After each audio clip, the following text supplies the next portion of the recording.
నమస్కారం ఐటీవీ వార్తలకు స్వాగతం. ముందుగా వార్తల్లోని ముఖ్యాంశాలు.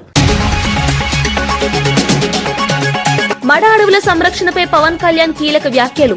పాత మడ అడవులను కాపాడటం, కొత్త వాటిని పెంచడం ప్రభుత్వ లక్ష్యమన్న పవన్. రాష్ట్ర తీర ప్రాంతానికి మడ అడవుల రక్షణ గోడ లాంటివన్న డిప్యూటీ సీఎం. 700 హెక్టార్లలో మడ అడవుల అభివృద్ధి పనులు చేపట్టామని వెల్లడి.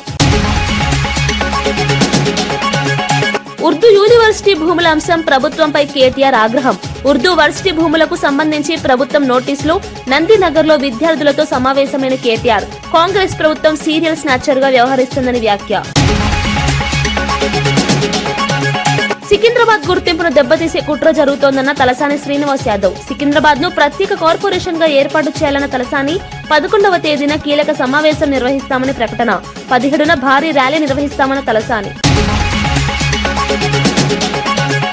తెలంగాణలో రికార్డు స్థాయిలో వరి పంట పండుతోందన్న మంత్రి ఉత్తమ్. భద్రాద్రి జిల్లాలో 50% రాయితీపై వ్యవసాయ పరికరాలు పంపిణీ. పంటలకు రసాయనాల వాడకంతో ఆరోగ్యం దెబ్బతినే పరిస్థితి ఉందని వ్యాఖ్య.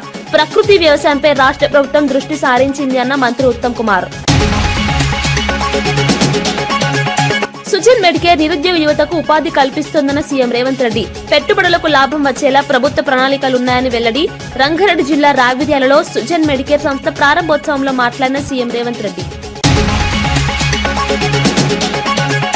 రావిర్యాలలోని టీజీఐఏసీ ఈ సిటీలో సుజన్ మెడికేర్ సంస్థ నూతన తయారీ యూనిట్ ను ముఖ్యమంత్రి రేవంత్ రెడ్డి ప్రారంభించారు. ఈ సందర్భంగా ఆయన మాట్లాడుతూ సుజన్ మెడికేర్ లాంటి పరిశ్రమలు నిరుద్యోగ యువతకు పెద్ద ఎత్తున ఉద్యోగ అవకాశాలు కల్పిస్తున్నాయని అన్నారు. పెట్టుబడులకు లాభం వచ్చేలా ప్రభుత్వం స్పష్టమైన ప్రణాళికలతో ముందుకు సాగుతోందని తెలిపారు. పెట్టుబడులకు అనుకూలమైన వాతావరణం తెలంగాణలో ఉందని, దానికి తగిన విధంగా పాలసీలు రూపొందిస్తున్నామని చెప్పారు. హైదరాబాద్ నగరం ప్రపంచ నగరాలతో పోటీ పడే స్థాయికి చేరిందని, ప్రపంచవ్యాప్తంగా పెద్ద కంపెనీలకు భారతీయులే సీఈఓలుగా ఉన్నారని గుర్తు చేశారు. ఫార్మా రంగం వేగంగా అభివృద్ధి చెందడం వల్ల ప్రపంచం హైదరాబాద్ వైపు చూస్తుందన్నారు. నిరుద్యోగ సమస్యకు పరిష్కారం కావాలంటే ప్రైవేట్ రంగాన్ని ప్రోత్సహించాల్సిన అవసరం ఉందని సీఎం స్పష్టం చేశారు. దర్శకమైన ప్రణాళికలని పెట్టుబడులను ఆకర్షించడానికి ఈ దేశంలో ఉండే ఇతర నగరాలతో పోటీ పడడం కాదు, ప్రపంచంలో ఉండే గొప్ప నగరాలు గొప్ప దేశాలతో ఈరోజు తెలంగాణ పోటీ పడాలనుకుంటుంది. పదే పదే చర్చలలో ఆంధ్రప్రదేశ్తోనో, కర్ణాటకతోనో, మహారాష్ట్రతోనో, తమిళనాడుతోనో, లేకపోతే ఢిల్లీలో ఉండే గుర్గాంతోనో తెలంగాణ పోటీ పడుతుంది అన్న చర్చ జరుగుతుంది. ఆ చర్చకు పులి స్టాప్ పెట్టి ఈరోజు జపాన్, జర్మన్, సౌత్ కొరియా లాంటి దేశాలతో, సింగపూర్, టోక్యో, న్యూయార్క్ లాంటి నగరాలతో పోటీ పడాలని ఈరోజు తెలంగాణ రాష్ట్ర ప్రభుత్వం ఆలోచన చేస్తుంది. ఈరోజు తెలంగాణలో ఐఎస్బి, నల్సార్ యూనివర్సిటీ, ట్రిపుల్ ఇలాంటి మంచి యూనివర్సిటీలు, నాలెడ్జ్ హబ్ ఈరోజు తెలంగాణలో ఉంది. ఈరోజు పరిశ్రమలకు అనుకూలమైన పరిస్థితులు, ప్రభుత్వ విధానాలు అందుబాటులో ఉన్నాయి. అందుకే ఈరోజు Telangana wanted to rise, Telangana wanted to compete with New York, South Korea or other countries. అందులో భాగంగా ఈరోజు ఇలాంటి యంగ్ ఎంటర్ప్రెనర్స్ ప్రారంభించే యూనిట్స్ని తెలంగాణ రాష్ట్ర ప్రభుత్వము సంపూర్ణంగా మద్దతు ఇచ్చి ప్రోత్సహించి ప్రభుత్వం నుంచి అవసరమైన అనుమతులను సరైన సమయంలోనే వాళ్ళకి ఇచ్చే విధంగా మీ భూమి మీ హక్కు కార్యక్రమంలో భాగంగా ప్రభుత్వ రాజముద్రతో కొత్త పట్టాదారు పాస్ పుస్తకాల పంపిణీ సందర్భంగా ముఖ్యమంత్రి చంద్రబాబు నాయుడు అధికారులపై తీవ్ర అసంతృప్తి వ్యక్తం చేశారు. రైతు పట్టా పాస్బుక్స్ పంపిణీలో నిర్లక్ష్యం వహించడాన్ని ఆయన తీవ్రంగా తప్పుపట్టారు. ప్రభుత్వ ఉద్దేశాలకు విరుద్ధంగా వ్యవహరిస్తే సహించేది లేదని హెచ్చరించారు. ఇంకోసారి ఇలాంటి తప్పిదాలు జరిగితే కఠిన చర్యలు తప్పవని స్పష్టం చేశారు. రైతులకు సంబంధించిన అంశాల్లో అలసత్వం ప్రదర్శించడం అన్యాయమని అన్నారు. ఈ కార్యక్రమంలో ఎమ్మెల్యేలు, ఎంపీలు కూడా పూర్తి బాధ్యతతో వ్యవహరించాలని ఆదేశించారు. రైతుల హక్కుల పరిరక్షణే ప్రభుత్వ ప్రధాన లక్ష్యమని, అందులో ఎలాంటి రాజీ ఉండదని చంద్రబాబు స్పష్టం చేశారు. వ్యవస్థలో జవాబుదారీతనం తీసుకురావడమే ఈ హెచ్చరికల ఉద్దేశమని ఆయన వ్యాఖ్యానించారు. ఎన్నికల ముందు నేను మాట్లాడాను. నేను ఆ రోజు చెప్పాను, తప్పు చేస్తున్నారని ఆనాటి ప్రభుత్వంలో ఉండే ముఖ్యమంత్రికి, పార్టీకి హెచ్చరించాను. సున్నితమైన సమస్యతో తలగొక్కుంటే మసైపోతారని కూడా చెప్పా. లెక్క పెట్టుకోవాలా. అహంకారం కళ్లపైకెక్కి ఎంతవరకు పోయిందంటే మీ తల్లో మీ తండ్రో మీ తాత ముత్తాతలు ఇచ్చిన ఆస్తికి ఆయన ఫోటో వేసుకోవడం ఇది ఎక్కడ చౌర్యం నాకైతే అర్థం కాల. ఇంకో పక్కన మీరు ఒకసారి చూస్తే మీ భూమి మీరు ఆ పొలంలో పోయి చూస్తే అక్కడ రాళ్లన్నీ సర్వే రాళ్లు పెట్టి ఆ సర్వే రాళ్లకు ఈయన బొమ్మ వేసుకోవడం ఇది ఎక్కడ క్రేజో నాకైతే ఇప్పుడు కూడా అర్థం కావడంలా. ఏంటిది ఈ విచిత్రమైన ఆలోచన విధానం? ఇంకొక పక్కన మీ భూమి కంప్యూటరైజ్ చేసి ల్యాండ్ టైటిలింగ్ యాక్ట్ తీసుకొచ్చాడు, ఒక చట్టాన్ని తీసుకొచ్చాడు.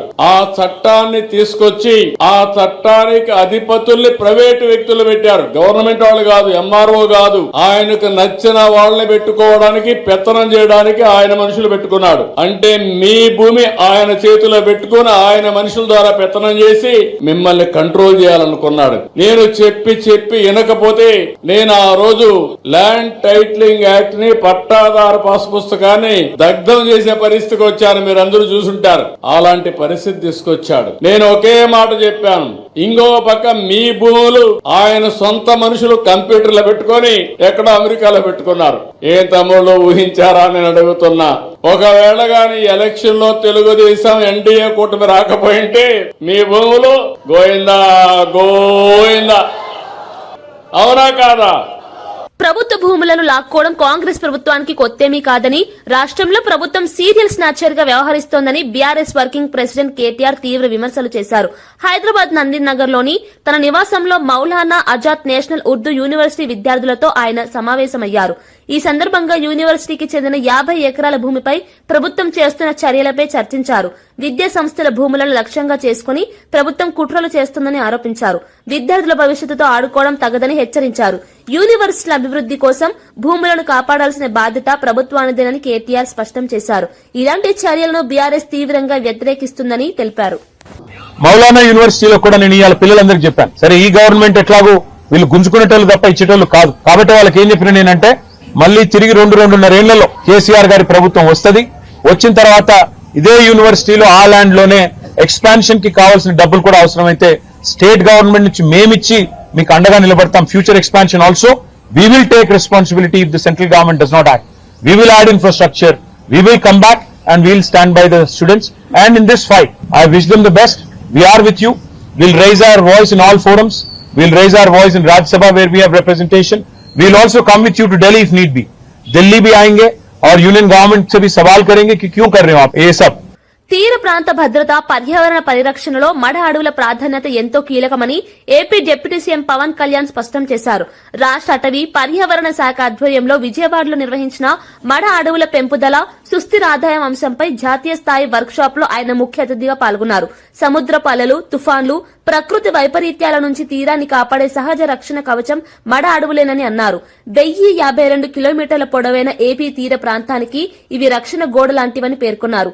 గోదావరి, కృష్ణా డెల్టా ప్రాంతాల్లో తుఫాన్ల ప్రభావం ఎక్కువగా ఉండటంతో అక్కడ మడ అడవుల విస్తరణ అత్యవసరమని స్పష్టం చేశారు. పాత మడ అడవులను కాపాడటం, కొత్తగా పెంచడం ప్రభుత్వ ప్రధాన లక్ష్యమన్నారు. మీరు రాజకీయ పరంగా ఏదైనా చేద్దామంటే సంతోషం, అది మీరు ఒక విమర్శ చేయండి, ఇక్కడ అభివృద్ధి బాగలేదు, ఇంకోటి బాగలేదు. కానీ మీరు కులాల మధ్య, మతాల మధ్య గొడవ పెట్టేద్దాం అనుకుంటే వాటిని మెరుగు నేను వ్యక్తిగతంగా చాలా పర్సనల్గా తీసుకుంటాను. ఎందుకంటే I believe firmly in the foundations of our constitution.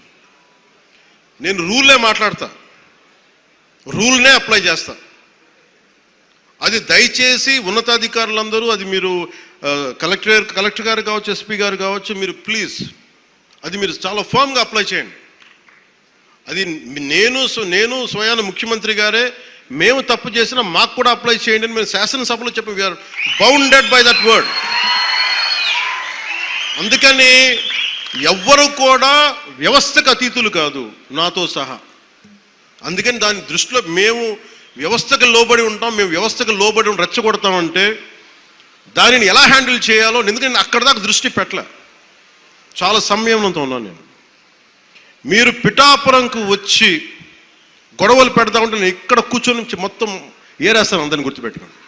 అక్కడ మౌలానా ఆజాద్ నేషనల్ ఉర్దూ యూనివర్సిటీ భూములపై నోటీసులు జారీ చేయడాన్ని నిరసిస్తూ BRS working president KTR Congress ప్రభుత్వంపై తీవ్ర విమర్శలు చేశారు. నందినగర్ లో విద్యార్థులతో సమావేశమైన అనంతరం మీడియాతో మాట్లాడుతూ ప్రభుత్వం సీరియస్ స్నాచర్ గా వ్యవహరిస్తోందని అన్నారు. జయశంకర్ వ్యవసాయ విశ్వవిద్యాలయం నుంచి 100 ఎకరాలు తీసుకున్నారని, హైదరాబాద్ కేంద్రీయ విశ్వవిద్యాలయంలోనూ 400 ఎకరాల భూమిని దోచుకునే ప్రయత్నం చేశారని ఆరోపించారు. విద్యార్థులు పోరాడినా ప్రభుత్వం పట్టించుకోలేదని మండిపడ్డారు. సుప్రీంకోర్టు జోక్యం చేసుకునే వరకు కేంద్ర రాష్ట్ర ప్రభుత్వాలు స్పందించలేదని అన్నారు. విద్యా సంస్థల భూములను కాపాడేందుకు బీఆర్ఎస్ పోరాటం కొనసాగిస్తుందని కేటీఆర్ స్పష్టం చేశారు. భారతదేశంలోనే ఉర్దూ స్టడీస్ కి ఉన్న ఒకే ఒక్క సెంట్రల్ యూనివర్సిటీని ఏ రకంగా ఈ రాష్ట్ర ప్రభుత్వం నిర్వీర్యం చేసే ప్రయత్నం చేస్తున్నదో, దీన్ని కూడా రియల్ ఎస్టేట్ అవసరాల కోసం ఏ రకంగా వాడుకోవడానికి విలువైన ఆ భూములను ఏ రకంగా 50 ఎకరాలను ఇవాళ స్వాధీనం చేసుకోవడానికి ప్రయత్నం చేస్తున్నదో వారి బాధను వివరించడానికి ఇక్కడికి వచ్చారు. ఈ మౌలానా అబుల్ కలాం ఆజాద్ యూనివర్సిటీ ఏదైతే ఉన్నదో, వీరు గతంలో కూడా హైదరాబాద్ ఇన్ఫ్రాస్ట్రక్చర్ అవసరాలకు సంబంధించినంత వరకు ఎప్పుడైనా కూడా సహకరించారు. ఎప్పుడైనా కూడా ముందుకొచ్చి హైదరాబాద్ ముందుకు పోతుంది అంటే మాత్రం వారు కూడా మనకు అండగా నిలిచారు. బీఆర్ఎస్ గవర్నమెంట్ వచ్చిన తర్వాత ఆ ఖాజాగూడ చెరువు నుంచి యువతల గచ్చిబౌలి టు అటు నానక్రామ్ కూడా ఒక లింక్ రోడ్ తీయడానికి ల్యాండ్ అడిగితే 7 ఎకరాల స్థలం అప్పుడు కూడా యూనివర్సిటీ ల్యాండ్ అప్పుడు కూడా వాళ్ళు సహకరించారు. అప్పుడు కూడా వారి యూనివర్సిటీ కాంపౌండ్ వాళ్ళు కూడా వెనక్కి జరుపుకొని వారు మనకు రహదారి ఏర్పాటు చేయడానికి అవకాశం ఇచ్చారు. అంటే ఎందుకు చెప్తా ఉన్నానంటే, హైదరాబాద్ నగర విస్తరణకు, హైదరాబాద్ ప్రజల అవసరాలకి, హైదరాబాద్ పురోగమనానికి ఎన్నడూ కూడా యూనివర్సిటీ వ్యతిరేకించలేదు.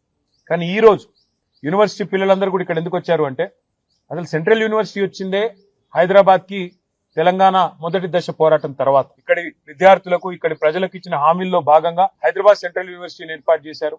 ఆ తర్వాత క్రమంలో మరొక సెంట్రల్ యూనివర్సిటీ మరి అబుల్ కలాం గారి పేరు మీద పెట్టిన మను కూడా పెట్టారు. పెట్టిన తర్వాత ఈ రోజు ఆ విశ్వవిద్యాలయాలకు ఇచ్చిన భూములను తిరిగి వెనక్కి తీసుకుందామనే ప్రయత్నం ఏదైతే ప్రభుత్వం చేస్తున్నదో, ఇది నిజంగా కూడా తీవ్రంగా గర్హించదగ్గది, తీవ్రంగా.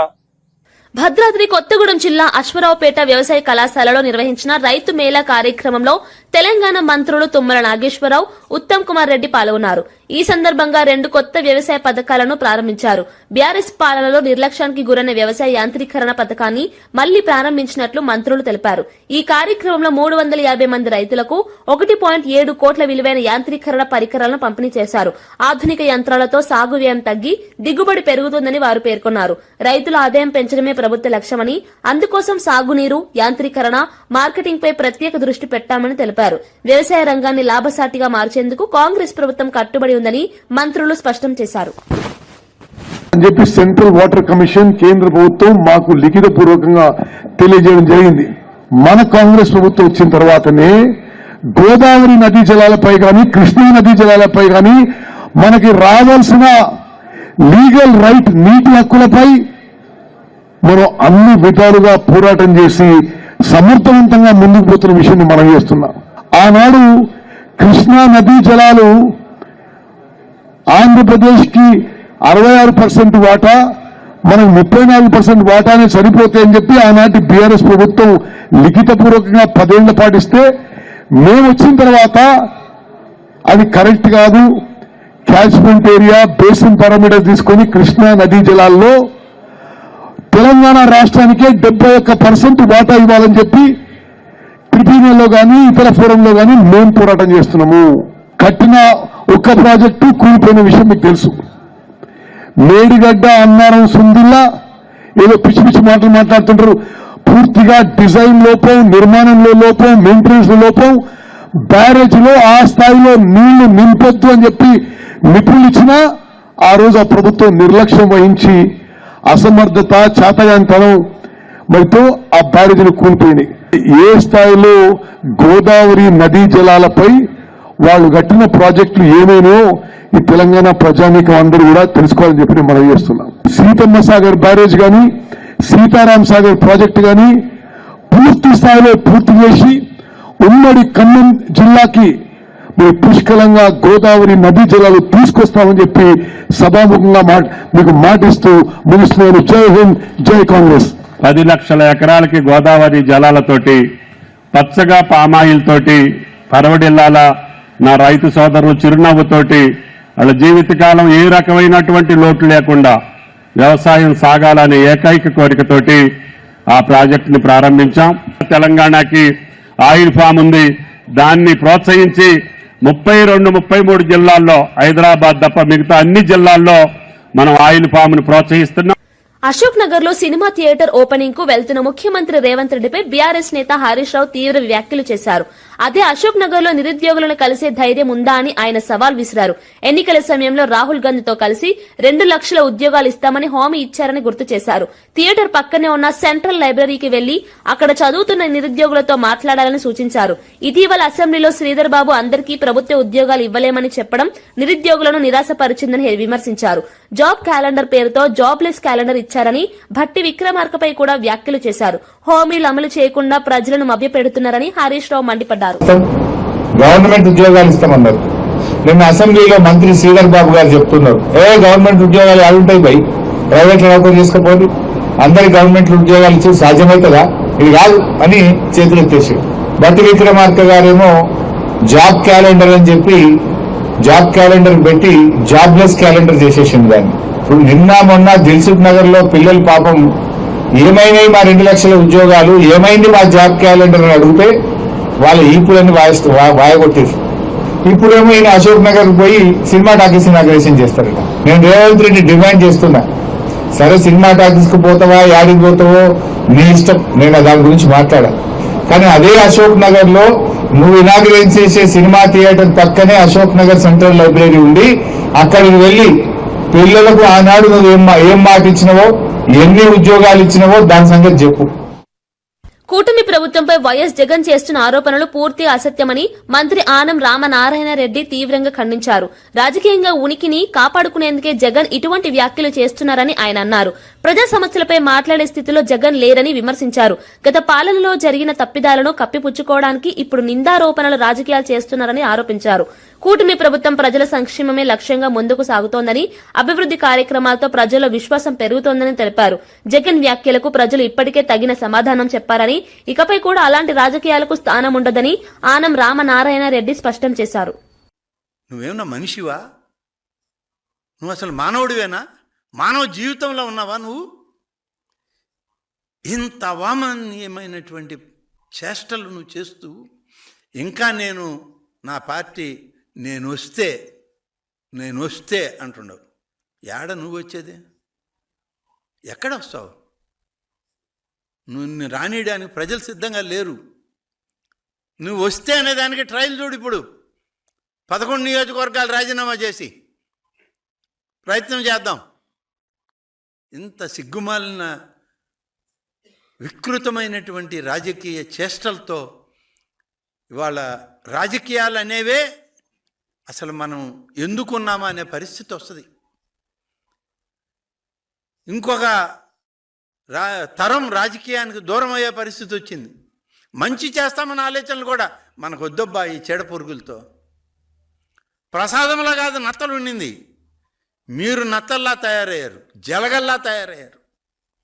మీరు జలగలు, ఈ రాష్ట్ర ప్రజానీకాన్ని పట్టి పీడుస్తున్న జలగలు మీరు.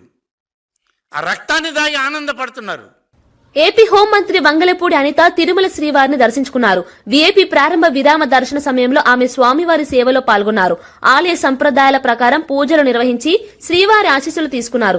అనంతరం ఆలయ అధికారులతో మాట్లాడి భక్తులకు అందుతున్న సౌకర్యాలపై వివరాలు తెలుసుకున్నారు. భక్తులకు ఎలాంటి అసౌకర్యాలు కలగకుండా ఏర్పాట్లు చేయాలని సూచించారు. తిరుమలలో శాంతి భద్రత నిర్వహణ, భద్రతా ఏర్పాట్లపై కూడా ఆమె అధికారులతో చర్చించారు. శ్రీవారి దర్శనం అనంతరం రాష్ట్ర ప్రజల శ్రేయస్సు కోసం ప్రార్థించినట్లు అనిత తెలిపారు.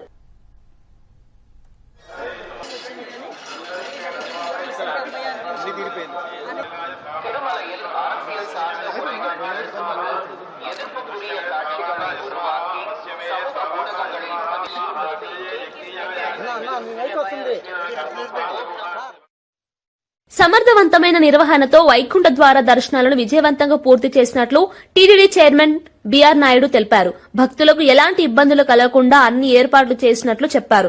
భద్రత, క్యూలైన్ నిర్వహణ, అన్న ప్రసాదాల పంపిణీ వంటి అంశాల్లో సమన్వయంతో పనిచేశామని వివరించారు. భారీ సంఖ్యలో భక్తులు తరలివచ్చినా ప్రశాంత వాతావరణంలో దర్శనాలు కొనసాగాయని పేర్కొన్నారు. సిబ్బంది, స్వచ్ఛంద సేవకుల కృషితో ఈ కార్యక్రమం విజయవంతమైందని అన్నారు. భవిష్యత్తులో కూడా భక్తులకు మెరుగైన సేవలు అందించడమే లక్ష్యంగా టీటీడీ పనిచేస్తోందని బీఆర్ నాయుడు స్పష్టం చేశారు. ఇదే మొదటిసారి అందుబాటులో ఉన్న 128 గంటలు గంటల్లో దర్శన సమయంలో 164 గంటలు సామాన్య భక్తులకి కేటాయించడం జరిగింది. 10 రోజుల్లో శ్రీవారి ఉండి ఆదాయం 41,14,00,000 అనే లెక్కలు చూపిస్తున్నాయి. వివిధ విభాగాల సమన్వయంతో ఎప్పటికప్పుడు ఏఐ కమాండ్ కంట్రోల్ రూమ్ ద్వారా బేరీజ్ వేసుకుంటూ పర్యవేక్షిస్తూ అధికారులు నిరంతరం ఎక్కడెక్కడ ఏమేం జరుగుతుందనేటువంటిది చూసి దానికి అనుగుణంగా ఏర్పాట్లు చేయడం జరిగింది. మాజీ సీఎం వైఎస్ జగన్ నిర్వహించిన మీడియా సమావేశంపై మంత్రి సత్యకుమార్ యాదవ్ తీవ్ర వ్యాఖ్యలు చేశారు. జగన్ మాట్లాడిన మాటలు పూర్తి అవగాహన లోపాన్ని ప్రతిబింబిస్తున్నాయని ఎద్దేవా చేశారు. ప్రభుత్వ విధానాలపై కనీస అవగాహన లేకుండా ఆరోపణలు చేయడం జగన్ కు అలవాటుగా మారిందని విమర్శించారు. ప్రజలకు వాస్తవాలు చెప్పకుండా అబద్దపు ప్రచారాలతో రాజకీయ లబ్ది పొందాలని చూస్తున్నారని మండిపడ్డారు. గతంలో అధికారంలో ఉన్నప్పుడు ప్రజా సమస్యలను పట్టించుకోని జగన్ ఇప్పుడు నీతులు చెప్పడం హాస్యాస్పదమని అన్నారు. కూటమి ప్రభుత్వం అభివృద్ది సంక్షేమం దిశగా ముందుకెళ్తుంటే జగన్ మాత్రం వ్యక్తిగత రాజకీయాలకే పరిమితమవుతున్నారని విమర్శించారు. ప్రజలు అన్నింటినీ గమనిస్తున్నారని ఇటువంటి వ్యాఖ్యలకు ఇకపై రాజకీయ ప్రాధాన్యం ఉండదని మంత్రి సత్యకుమార్ స్పష్టం చేశారు. గాని లేదా రాయలసీమ లిఫ్ట్ ఇరిగేషన్ విషయంలో గాని లేదా ఇతరత్ర అభివృద్ధి కార్యక్రమం రాష్ట్రానికి వస్తున్న పెట్టుబడుల విషయంలో గాని లేదా ఉపాధి అవకాశాల విషయంలో గాని ప్రతి దాని మీద కూడా జగన్మోహన్ రెడ్డి గారు ఒక అడ్డదిడ్డమైన వితండవాదం చేస్తూ తన అవగాహన రాహిత్యాన్ని ప్రజల ముందు ఆయనే ప్రదర్శించుకునే ప్రయత్నం నిన్న చేశారు. ఎక్కడ చూసినా కూడా నదీ పరివాహక ప్రాంతంలో వచ్చిన రాజధానిలో అభివృద్ధి చెందిన విషయం కూడా తెలిసిన విషయమే. తెలిసినప్పటికీ కూడా ప్రజల్ని తప్పుదోవ పట్టించే ప్రయత్నం ఎందుకు చేస్తున్నాడు? ఇవాళ అభివృద్ధి కార్యక్రమాలు ముందుకు పోతున్న నేపథ్యంలో ఇటువంటి అవాకులు చవాకులు పేలుతూ ఆయన తన కాళ్ళ కింద నేల కదలకుండా కాపాడుకునే ప్రయత్నం చేస్తున్నారు. తన పార్టీ నుంచి నాయకులు జారిపోకుండా కాపాడుకునే ప్రయత్నం చేస్తున్నారు. అనంతపురం జిల్లా పుట్టపర్తిలో పల్లె పండుగ కార్యక్రమంలో భాగంగా మినీ గోకులం షెడ్లను ప్రారంభించారు. ఈ కార్యక్రమంలో పుట్టపర్తి ఎమ్మెల్యే పల్లె సింధూరారెడ్డి, మాజీ మంత్రి డాక్టర్ పల్లె రఘునాథ్ రెడ్డి పాల్గొన్నారు. ఈ సందర్భంగా ఎమ్మెల్యే సింధూరారెడ్డి మాట్లాడుతూ రైతుల సంక్షేమమే కూటమి ప్రభుత్వ ప్రధాన లక్ష్యమని చెప్పారు. ప్రభుత్వ గోకులాల ద్వారా పశువులకు పూర్తి రక్షణ కల్పించడమే కాకుండా పాడి రైతులకు ఆర్థిక భరోసా అందుతుందని తెలిపారు. గ్రామీణ ఆర్థిక వ్యవస్థను బలోపేతం చేయడంలో పశు సంరక్షణ కీలక పాత్ర పోషిస్తుందని పేర్కొన్నారు.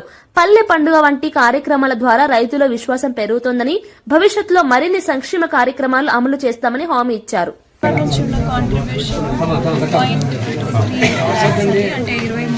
మిగతాదంతా కూడా సబ్సిడీ కింద ప్రభుత్వం నుంచి రావడం జరుగుతుంది. ఇలా చాలా మంది ఫార్మర్స్ మంచి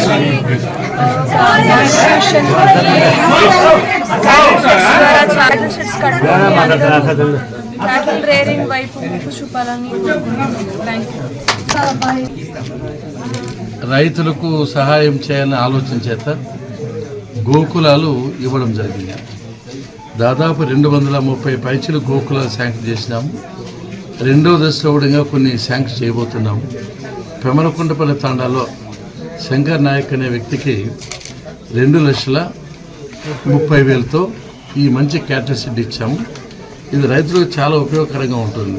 ఎందుకంటే పశువులు ఉంచుకోవడానికి, దానికి మేత గీత ఇవ్వడానికి, దాన్ని కాపాడుకోవడానికి షెడ్లు చాలా చాలా ఉపయోగపడతాయి. ఒక అదృష్టం ఏమంటే పక్కన నీటి తొట్టు కూడా ఉంది. అది కూడా ఈ మధ్యకాలంలో శాంక్షన్ చేశాము. రైతులకు అన్ని విధాలు ఉపయోగపడే ఆలోచన చేత ఈ స్కీము ఉపాధి హామీ పథకంలో ప్రవేశపెట్టాం. చాలామంది ఉపయోగించుకునే చాలా సంతోషకరమైంది.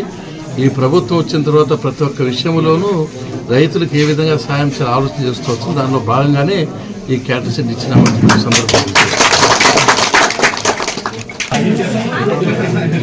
గతంలో అవినీతికి పాల్పడ్డదని ఆరోపించిన కేపీసీ కంపెనీకి 400 కోట్ల ప్రాజెక్టులు ఎందుకు ఇచ్చారంటూ సీఎం రేవంత్ రెడ్డిపై విమర్శలు వెల్లువెత్తుతున్నాయి. బీఆర్ఎస్ నేతలు ఈ అంశాన్ని ప్రస్తావిస్తూ ఒకప్పుడు కేపీసీ కంపెనీని కేటీఆర్ బినామీ సంస్థగా పేర్కొంటూ రేవంత్ రెడ్డి తీవ్రంగా విమర్శించారని గుర్తు చేశారు. అప్పట్లో ప్రెస్ మీట్లలో నోటికొచ్చినట్లు మాట్లాడిన రేవంత్ ఇప్పుడు అదే కంపెనీకి భారీ ప్రాజెక్టులు ఇవ్వడం ఏమిటని ప్రశ్నించారు. రాజకీయ ప్రయోజనాల కోసమే అప్పట్లో ఆరోపణలు చేశారా, లేక ఇప్పుడు మౌనంగా ఉండటానికి కారణాలున్నాయా అంటూ విమర్శకులు నిలదీస్తున్నారు. ఈ వ్యవహారంపై సీఎం స్పష్టమైన సమాధానం చెప్పాలని డిమాండ్ చేస్తున్నారు. ప్రభుత్వ పారదర్శకతపై అనుమానాలు తలెత్తుతున్నాయని ప్రతిపక్షం ఆరోపిస్తుంది. Address 3/308 Y M R colony, Proddatur, Kadapa. ఇది దీని అడ్రస్. కేసీ పుల్లయ్య కంపెనీ కేటీఆర్తో చేరంగానే కేపీసీ ప్రాజెక్ట్స్ లిమిటెడ్ అయింది.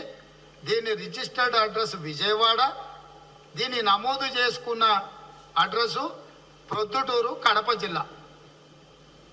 అతని పేరు అనిల్ కుమార్ కామిశెట్టి. ఇతనిలో ఉన్న గొప్పతనం ఏంటంటే ఇతను ఆర్కిటెక్టో, ఇంజనీరో, లేకపోతే అద్భుత కళాఖండాలను సృష్టించే మంచి ఏమంటారు ఆర్టిస్టో కాదు. కేటీఆర్ క్లాస్మేట్ ఫ్రెండ్ శ్రీధర్ తేలుకుంట్ల అని ఒక సేటు ఉన్నాడు. ఆ సేటుకు అత్యంత సన్నిహితుడు. కేటీఆర్ అత్యంత సన్నిహిత మిత్రుడు తేలుకుంట్ల శ్రీధర్. ఆ తేలుకుంట్ల శ్రీధర్కు కావాల్సినోడే అనిల్ కుమార్ కామిశెట్టి. ఆ శెట్టి ఈ శెట్టి కలిసి ఒక వ్యూహాన్ని చేసి ఈ టెండర్ దక్కించుకున్నారు. కేసీ పుల్లయ్య ఒకప్పుడు ఈయన పేరు. సో ఇట్లా ఆ వ్యూహం ఈ వ్యూహం రచించి రేవంత్ రెడ్డి గారు కథలు చెప్పి కాంట్రాక్టులు వచ్చిందాన్న కూడా కేటీఆర్కి ముడిగట్టి ఇగో కేటీఆర్ గారి బినామీ, కేటీఆర్ గారి స్నేహితులకు స్నేహితులు అని తలా తోక లేకుండా స్క్రిప్టులు రచించి ఆ స్క్రిప్టులను ఇవాళ కూడా ఇప్పటికీ కూడా ఎవరన్నా ఇక కేటీఆర్ గారి మీదనో కేసీఆర్ గారి మీదనో బురద జల్లాలనంటే ఆ రేవంత్ రెడ్డి గారి లైబ్రరీ నుంచి ఆ స్క్రిప్ట్ ఉంది కదా, ఆ స్క్రిప్ట్ని బయటికి తీయండి అని లేటెస్ట్గా ఇవాళ కూడా వాడుతున్నారు. ఇవాళ ఈరోజు దీన్ని చెప్పడానికి కారణం ఏంటంటే ఇగోండి ఇదే ఆ అనిల్ కుమార్ కామిశెట్టి గారు. పక్కన కేటీఆర్ గారు కాదు కదా వీరు, అనుముల తిరుపతి రెడ్డి గారు. రేవంత్ రెడ్డి గారి సోదరులు అనుముల తిరుపతి రెడ్డి గారితోని రేవంత్ రెడ్డి గారు అన్న కేపీసీ ప్రాజెక్ట్స్ యొక్క యజమాని. మరి కేటీఆర్ గారి బెనామీ అయితే, కేటీఆర్ గారి సన్నిహితులైతే తిరుపతి రెడ్డి గారితో ఇంత సాన్నిహిత్యంగా ఉన్నారేంటిది? కథ ఏంటిదంటే విజయవాడ ఇంద్రకీలాద్రిపై కొలువై ఉన్న శ్రీ కనకదుర్గమ్మను అవధూత దత్త పీఠాధిపతి గణపతి సచ్చిదానంద స్వామి దర్శించుకున్నారు. ఆలయానికి చేరుకున్న స్వామికి ధర్మకర్తల మండలి చైర్మన్ బొర్రా రాధాకృష్ణ, కార్యనిర్వహణాధికారి వికే సీనానాయక్ ఘన స్వాగతం పలికారు. అనంతరం స్వామి అమ్మవారిని దర్శించుకుని ప్రత్యేక పూజలు నిర్వహించారు. ఈ సందర్భంగా ఆలయ ఆచారాలు, సంప్రదాయాల గురించి అధికారులు వివరించారు. స్వామి అమ్మవారి ఆశీస్సులతో ప్రజలందరికీ శాంతి, శ్రేయస్సు కలగాలని ఆకాంక్షించారు. స్వామి దర్శనంతో ఆలయ ప్రాంగణ భక్తులతో నిండిపోయింది. ఈ కార్యక్రమం భక్తుల్లో ఆధ్యాత్మిక ఉత్సాహాన్ని పెంచింది. అమ్మవారు అన్ని విఘ్నాలు నివారణ చేయటానికి, ప్రపంచానికే మంచిది చేయటానికి కృష్ణా నదీ తటకంలో ఉండేటువంటి జగన్మాత ఈ ఇంద్రకీలాద్రి పర్వతంలో ఆ జగన్మాత వెలసింది. అందరి కోరికలు తీర్చటానికి, అందరి యొక్క బాధలు తీర్చటానికి, అందరి యొక్క రోగాలను తీర్చటానికి, మన ప్రపంచమంతా కూడా క్షేమంగా ఉండాలని చెప్పి, మన ఆంధ్రప్రదేశమే కాక సమస్త లోకం కూడా బాగా ఉండాలని ఆ దుర్గా పరమేశ్వరి అమ్మవారు ఆ దుర్గా రూపంతో అందరి కష్టాలు నివారణ చేస్తూ వాళ్ళ యొక్క శరీరాలకు కూడా ఆరోగ్యాన్ని ఇస్తూ ప్రజలకు, ప్రజాప్రతినిధులకు అందరికీ కూడా వాళ్ళ రంగాల్లో వాళ్ళ అభివృద్ధితో వాళ్ళ పనులు వాళ్ళు చేసుకుంటూ అభివృద్ధిని పొందాలని చెప్పి ఆ జగన్మాత అమ్మవారు కృష్ణానది దగ్గరే మనకు ఉండటం, ఈ యొక్క ఇంద్రకీలాద్రి పర్వతం పైన అందరూ కూడా ఎన్నో ప్రపంచంలో ఉండే వాళ్ళందరూ కూడా ఆ దేవతా భక్తులందరూ కూడా ప్రధానంగా విష్ణు భక్తులు అందరూ కూడా అమ్మవారి యొక్క ఆ శివుడి రూపంతో ఉండినటువంటి జగన్మాతను అందరూ దర్శించుకుంటున్నారు. మరి భవానీ మాల అనే ధారణ వ్రత దీక్ష కూడా నేను ప్రారంభం చేసిన జ్ఞాపకం నాకు ఇప్పుడు వస్తున్నది. నాకు ఎన్నో ఏళ్ల కిందట వాళ్ళు కూడా ఇంకా ముందు తీవ్రతగా ఆ వ్రతాన్ని చేస్తున్నారని తెలిసి చాలా సంతోషపడ్డాను. చాలా సంతోషం. అమ్మవారు వాళ్లకు, ఈ భవానీ వ్రతం వాళ్లకు అందరికీ మంచి చేయని. వార్తలు ముగించే ముందు ముఖ్యాంశాలు మరోసారి. మడ అడవుల సంరక్షణపై పవన్ కళ్యాణ్ కీలక వ్యాఖ్యలు. పాత మడ అడవులను కాపాడటం, కొత్త వాటిని పెంచడం ప్రభుత్వ లక్ష్యమన్న పవన్. రాష్ట్ర తీర ప్రాంతానికి మడ అడవుల రక్షణ గోడ లాంటివన్న డిప్యూటీ సీఎం. 700 హెక్టార్లలో మడ అడవుల అభివృద్ధి పనులు చేపట్టామని వెల్లడి. ఉర్దూ యూనివర్సిటీ భూముల అంశం ప్రభుత్వంపై కేటీఆర్ ఆగ్రహం. ఉర్దూ వర్సిటీ భూములకు సంబంధించి ప్రభుత్వం నోటీసులు. నందినగర్ లో విద్యార్థులతో సమావేశమైన కేటీఆర్. కాంగ్రెస్ ప్రభుత్వం సీరియల్ స్నాచర్ గా వ్యవహరిస్తుందని వ్యాఖ్య. సికింద్రాబాద్ గుర్తింపును దెబ్బతీసే కుట్ర జరుగుతోందన్న తలసాని శ్రీనివాస్ యాదవ్. సికింద్రాబాద్ ను ప్రత్యేక కార్పొరేషన్ గా ఏర్పాటు చేయాలన్న తలసాని 11వ తేదీన కీలక సమావేశం నిర్వహిస్తామని ప్రకటన. 17న భారీ ర్యాలీ నిర్వహిస్తామన్న తలసాని. తెలంగాణలో రికార్డు స్థాయిలో వరి పంట పండుతోందన్న మంత్రి ఉత్తమ్. భద్రాద్రి జిల్లాలో 50% రాయితీపై వ్యవసాయ పరికరాలు పంపిణీ, పంటలకు రసాయనాల వాడకంతో ఆరోగ్యం దెబ్బతినే పరిస్థితి ఉందని వ్యాఖ్య. ప్రకృతి వ్యవసాయంపై రాష్ట్ర ప్రభుత్వం దృష్టి సారించింది అన్న మంత్రి ఉత్తమ్ కుమార్. సుజన్ మెడికేర్ నిరుద్యోగ యువతకు ఉపాధి కల్పిస్తోందన్న సీఎం రేవంత్ రెడ్డి. పెట్టుబడులకు లాభం వచ్చేలా ప్రభుత్వ ప్రణాళికలున్నాయని వెల్లడి. రంగారెడ్డి జిల్లా రావిర్యాలలో సుజన్ మెడికేర్ సంస్థ ప్రారంభోత్సవంలో మాట్లాడిన సీఎం రేవంత్ రెడ్డి. ఇవి ఈనాటి వార్తా విశేషాలు. మరో బులెటిన్ లో మళ్ళీ కలుద్దాం. నమస్కారం.